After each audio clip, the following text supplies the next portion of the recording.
Okay, we'll try this. We're taking a walk in Golden Gate Park's Arboretum. This is honestly, I think it's fair to say, the finest arboretum in the world. Honestly, I mean, like there's a lot of cool places, but because of the design of this, it's rather unique.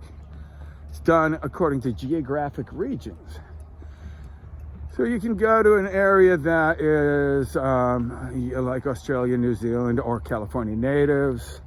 Really kind of cool like that. In fact, on the other side of this pond is an area of prehistoric plants. I'm a little lazy right now. I'm just gonna go find a cool little bench to have my breakfast. But I thought, you know what the heck, let's just film and see if anybody likes that. That little spot right there, when they first put that in, the sand was a little more white. And those palm trees were put in fairly mature. And my daughter and I had a little picnic there. This, oh my God, listen parents, if you're in the area, you want to do something really flipping cool, bring your kids, your toddlers here. This rocks, I promise you. And then let them lead the way. And then follow them wherever they want to go.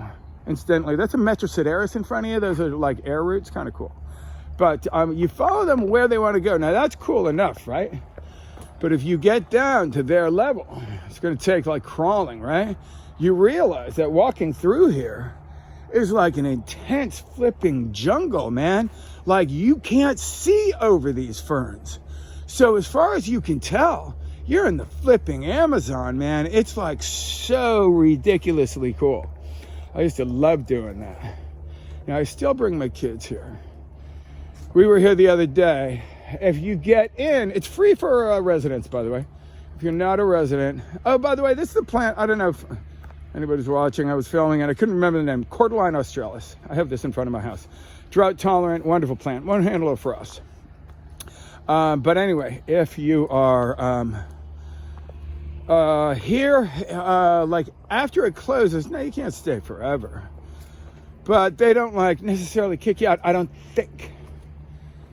So we were here the other a short while ago, and it was fairly late, and kind of over in that direction, far end of the field. My daughter and I are just cruising, and a mother coyote, we saw some coyote pups, right? Oh my God, they're super cool. Pups are cool no matter what. The mother was like, you know, I'm gonna make sure you get away from the den. And it's called, read about it afterwards. Didn't know if it, like, you know, it's a flipping coyote, right? And it looked like it wanted to make sure we weren't there. So it feels a little threatening. It's not that big. It's not really gonna hurt you, but. So afterwards, it just was very cool. Kind of, the father, mother, I don't know who was doing what, but there was two. And a bunch of little pups, just tiny, barely freaking walking, right? Anyway, oh, that looks like breakfast bench. What? Yeah, life, I'm telling you, this is a freaking way to start the day. And you don't really have much options. Nice breakfast bench for somebody else if you're looking for a breakfast bench. No, you know what? I'm gonna go over here. Anyway, so it's called, I don't know, escorting, whatever. There's a freaking term. It's kind of funny. You know, I went to the University of Minnesota and I learned I was full of knowledge. And it's kind of ironic. A lot of the knowledge you get is just like, you know, the term for a coyote walking you out of the park is called escorting. Whatever. It's called the freaking coyote wants you to get away from the den, right? So not that there's no value in knowing this, the nomenclature of the plant material, for example. You know, like I spent a lot of time learning this. And nomenclature, naming, learning this, and that's, you know, you feel pretty freaking on it. I know the Latin name and the common name and the family, and in my line of work is very important because common names change from area to area. But the knowledge that I like the most is like how to survive, like how to build a shelter. What, like, I don't know, natural science I kind of like the most. Now check this out, right? This, as a designer, I can just tell you, a little bit excessive. you want to use material types in proportion to the area, right? I feel like we got a couple things going on here. One, you just have too many verticals. You could double the width. I don't know, you could have done a variety of different things.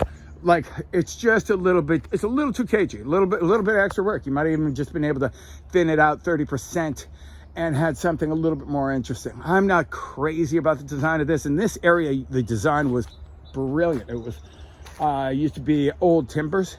That stonework is really well done, but it looks like a dentist's office from the 70s. And this pergola used to be, like all of this, I don't know. I think, frankly, it's just a total miss. Looks so, there's a the Arboretum's so brilliantly done. Like these handrails, come on. That's boring. I mean, under certain circumstances, it's appropriate, but, and maybe it's primarily, I don't know. I'm not crazy about it, but I do love this. And it's time for breakfast. That is a fantastic sightline.